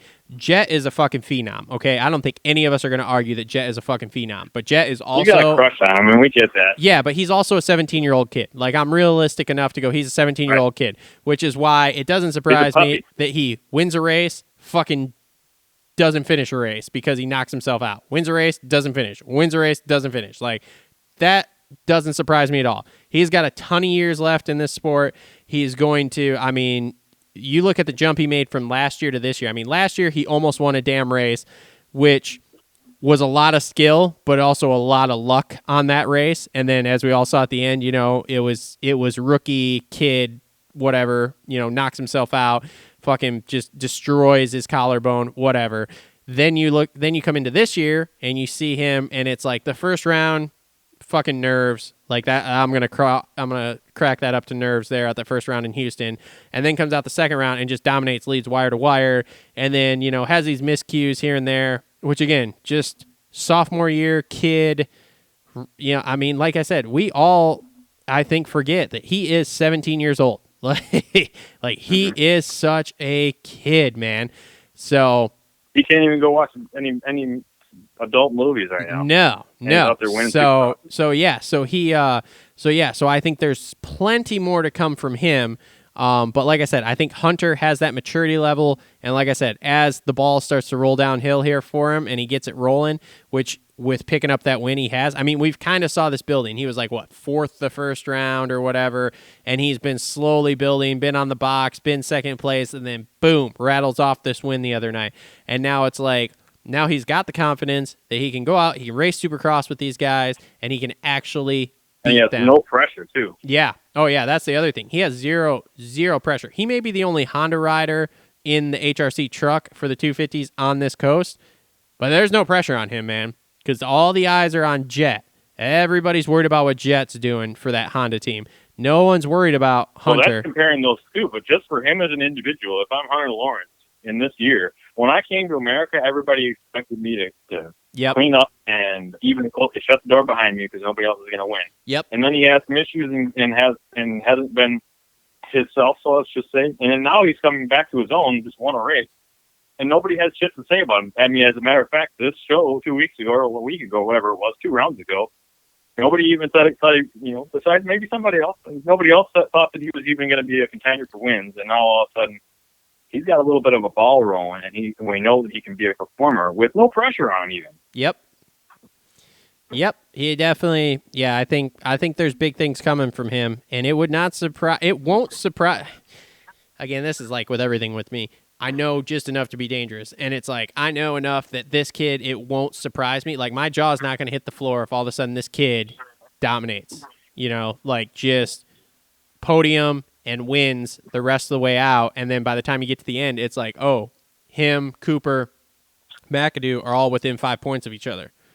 Like, oh, it's not a 2-horse race anymore. All of a sudden. Like would not surprise me at all. Well, let's not get too ahead of ourselves because we get a little ahead of ourselves sometimes here. You know, we start making calls about things, and then all of a sudden something goes crazy in the next race. But again, too, this season, let's get a little ahead of ourselves on something else because I find that Justin Cooper, who is, you know, the guy to beat, let's just say. Yep.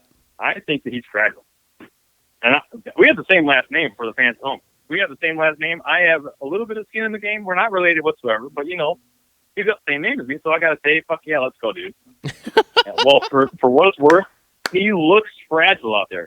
He might have the speed, but he's, I don't know. You may remember back when Stu was on his prime, you knew when Stu was out a shark in the water, smelling blood, and you knew when he was out there, like, I hope he survives the race. And Justin Cooper, when I'm watching, I'm saying, I hope he survives the race. Yeah, he definitely looked frazzled, I thought, before Tuesday night. And then Tuesday night, I thought he looked 100% better. He won his heat.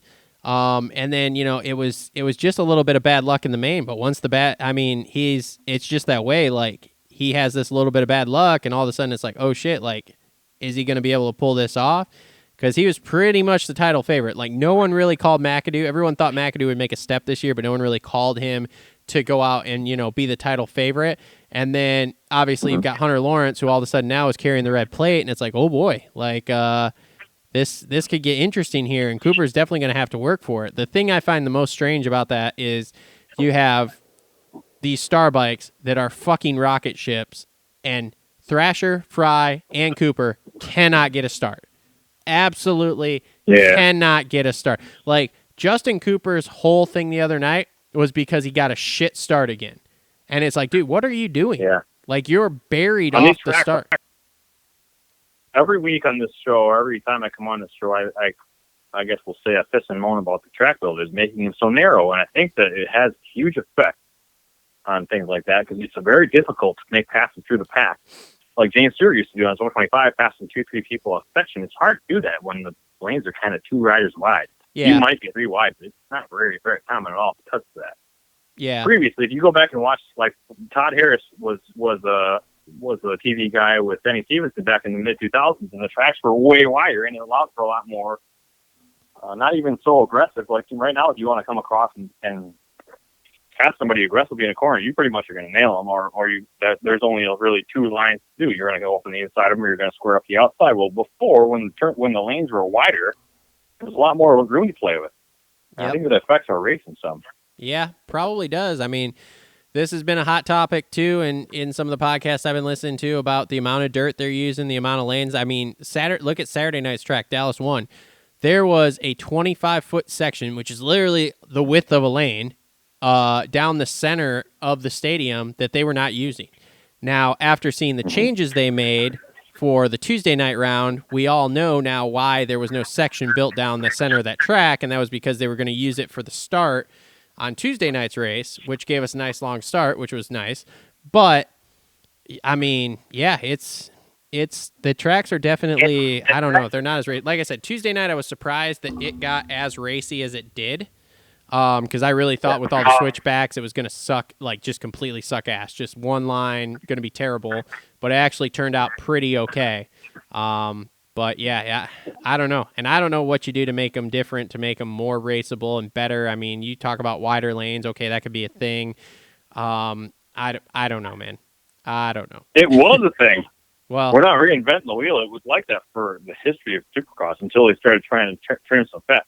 And frankly, if it's a money thing, because there's not a bunch of asses in the seats paying for everything, and they're just trying to keep it from being so costly, because dirt, not only to bring it in, but to move it is expensive. I get that.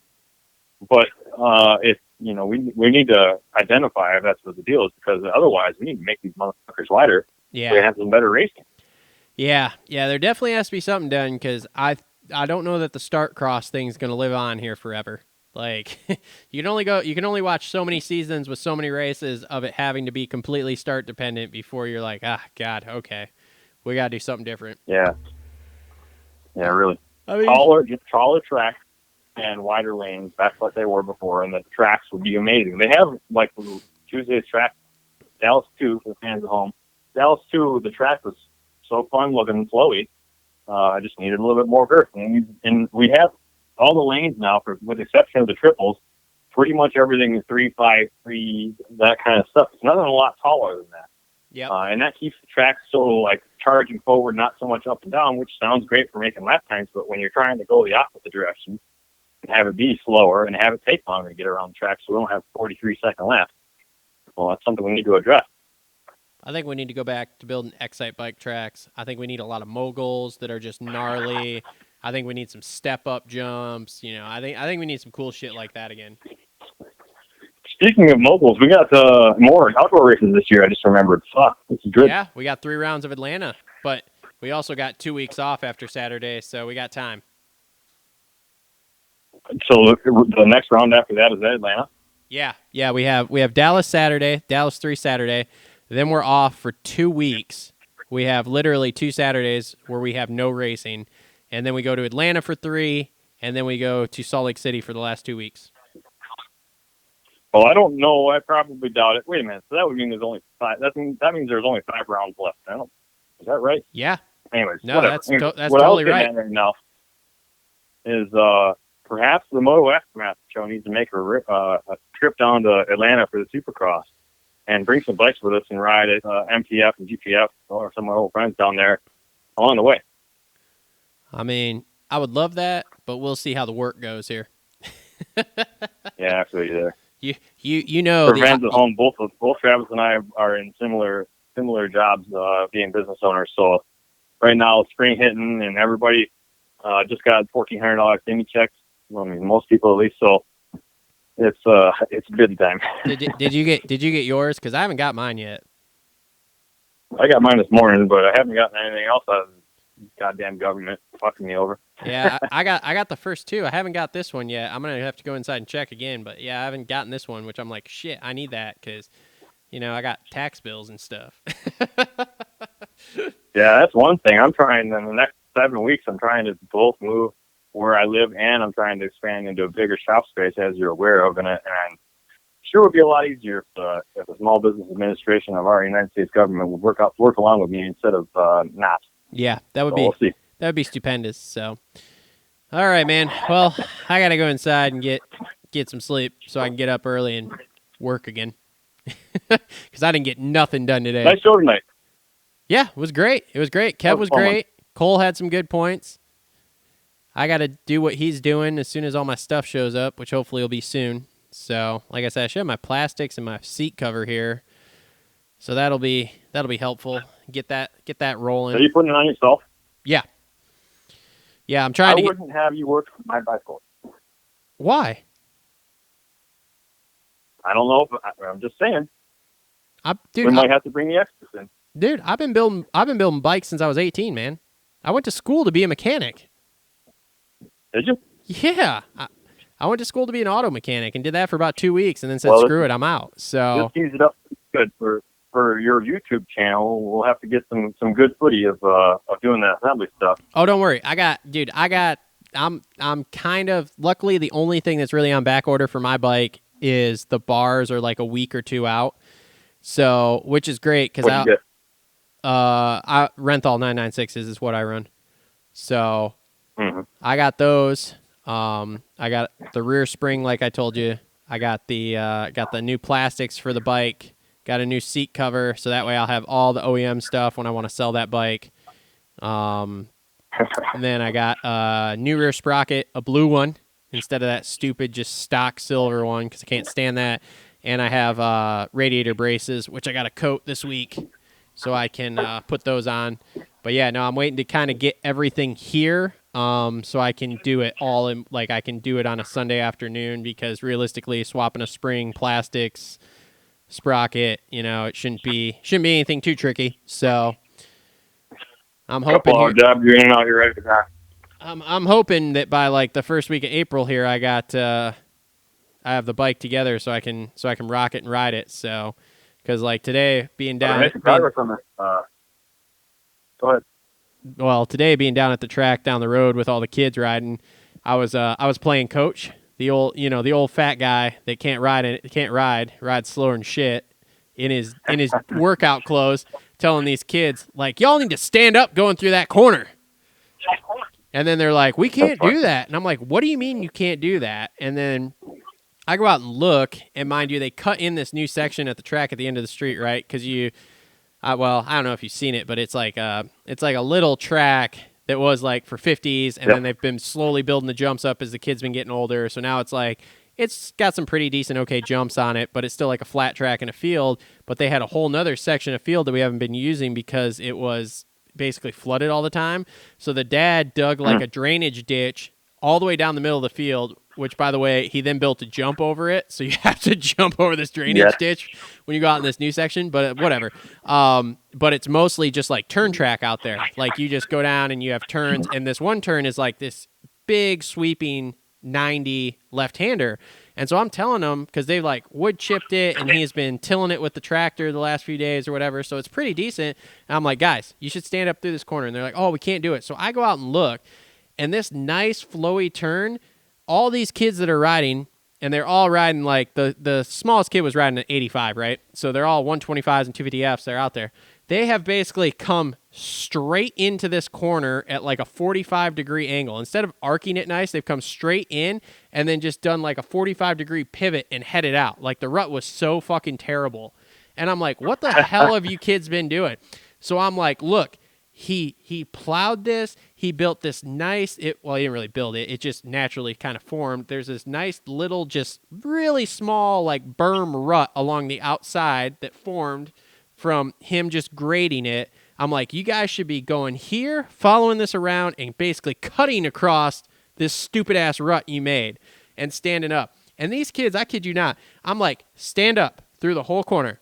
Both feet on the pegs, wait the outside, like, just go. And it's like, I don't know a whole lot, but I know that this is a thing that should be happening, right? And these kids are like, they can't stand up. They, like, literally are, like, ass an inch off the seat. And I'm like, what the hell are you guys doing, man? Like, stand up and go through this corner. And they, dude, it took them forever. And then the one kid, I'm explaining to him, like, look, dude, come in here, follow it this way around, and cut across the rut right there, and it'll be this perfect arch. It'll be awesome, right? He goes out and comes in the first time and just follows the rut that's already there. And I look at his dad, and his dad's like, is he fucking stupid? I'm like, he must be, because he just did the same rut when I clearly told him. He was like literally stopped next to the corner standing there with me, and I'm like, dude, go here. Like, this is where you want to go. This is the fast line. And so by the time I left, they after about 15 minutes, they had finally started to figure it out and make a new rut by following the line that would be faster. But, man, it was wild. I'm like, I don't get it. I'm old and slow, and even I know, like, dude, if I'm going through this corner, I'm probably standing up both feet on the pegs. Like, no sitting down, no feet off. Like, it is not that kind of corner. It's not that tight. It's not that small. Like, you should be able, dude, on my 250F, I should be able to second or third gear wide open this corner, man. Probably second gear on that Yamaha. It's fast. But I'm going to hold you to that. Well, I mean, dude, I'm not saying I can actually take it wide open. Okay, I suck. All right, I'm way worse than these kids. And these kids, like, they were the ones on a brand new gas 125. The other one's on like a fucking newer Yamaha 125. I'm like, dude, you guys should be third gear, just wah through this corner, dude. Like, this is insane. So, Man, I love my 125s. I wish my RM wasn't so damn slow. yeah, I'm building, for the fans at home, I'm building the RM 125 right now. It's one of my old bikes, but it's not a race bike. It was after I retired is when I got it. And it's so slow. It's fun. It's the funnest bike you could ride, but it's like riding a bicycle. It's the slowest thing ever. hey, that's I'm all only right. I'm 165 pounds, which is kind of heavy for 125, but I ride pretty all right, and it's the slowest ever. I wonder if the new KTM and all the other three other colors they come in are they 125 still, or are they 144s? No, as far as I know, they're all still 125s. Like, I haven't heard anything about them being 144s. KTM still makes, I think, the 150s. It used to be. Huh. Yeah, that's what a 150 is 144 cc's. Okay, yeah. So they still make the KTM 150, but as far as the actual 125s, they're all 125s as far as I know. I don't know anything different. I may be wrong on that, but I don't know anything different. So, I mean, that gas rips pretty good. That 2021 that kid's got, like that rips pretty good. So I haven't rode it yet. I'm sure I will at some point here, but I just haven't yet because he got it literally like the last day we rode when I was riding my Yamaha last year. So, but yeah, but it was wild. But I am excited to have like an actual, I mean, because it's probably like an acre or two worth of space they have, and they just have a few turns out there. So I'm pretty pumped to actually get to, work some turns. I think that's going to be fun. I'm going to have to come out there and bring my 110 with me. Yeah. I mean, dude, like I said, it's a good time. So, but we will do the bike build. I went the bare minimum of what I could bring myself to do right now just to get it so that I could, ride it and like not feel bad. I couldn't bring myself to ride it with the brand new plastics on it, like the OEM ones, because I'm like, dude, when I go to sell this at some point, if I go to sell it, like, or even if I don't sell it, like, let's just say I keep it forever because it's like the first brand new bike I've ever bought, like, I want to be able to put it back to all stock and be like, yep, see that, guys? That was the first bike I had. See how it looks brand fucking new? That's right. So, we're changing the look up, though. It's different color. It's not going to be blue. What are you doing? You'll have to wait and see. You're going to go like gray and white and shit? You'll have to wait and see. All right, fair enough. I'll tell you off the air. I'm not going to tell you on the air. I want it to be a surprise for the fans. Probably bright pink for the fans at home. It's probably bright pink for zebra seat. That's the kid's bike. Hey, how's that going, by the way? Well, I'm super happy I don't have to also build hers this year because I have a PW guy. So he's supposed to be back in town today or tomorrow. So hopefully by this weekend I'll have that bike to him, and I'm sure that'll take him like 3 fucking days if he has the parts to make happen. So that bike hopefully. Shout out for the fans at home. Huh? Give him a shout out for the fans at home. Oh, it's Scott over at ProFlow Racing. Look them up on Instagram. ProFlow Racing. It's Pro and then Flow without a W. It's just FLO. He builds national caliber PW50s. So if you have a PW rider, even if you don't need a national caliber bike, let's just say you want to refresh, you want to buy some upgraded PW parts, he is the guy to go to for that. I do all the coding on their frames and stuff for their builds, frames, wheels, that kind of stuff. So if you do get a bike from him, it's crazy how fast they make them. 4 horse.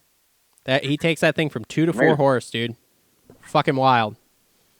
So makes it dirt track is a real big thing on this side of the state. So like a lot of the dirt track riders that I know, pros now, their first bike was a super modded out PW. Sick. A whole bunch of them actually, and it's kind of funny to think about that. Yeah. Yep. Yeah, he does good work. I've seen his bikes. He literally has usually about half the gate at Loretta's are his bikes. So he's currently going back and forth between Michigan and Florida because his kid is training in Florida. So yeah, make sure to check them out. Like I said, the kid's bike is going there. We're going to have a pink bike.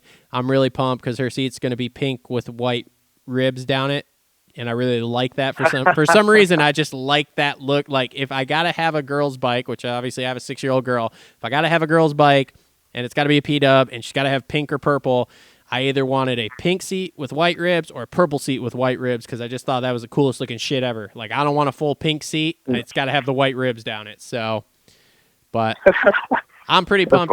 I am actually pretty pumped to get that bike built and get her out on it. So, although I got to buy gear. I tried to go like 2 weeks ago to get gear at Ziegler's and they didn't have anything in yet. So, because like we don't have boots. She's got a helmet. She's got gloves. She's got goggles, but we don't have any boots. We don't have a jersey. We don't have pants. We don't have any of that shit. So, send me her sizes and stuff. I got the order counts for that shit right now. Okay.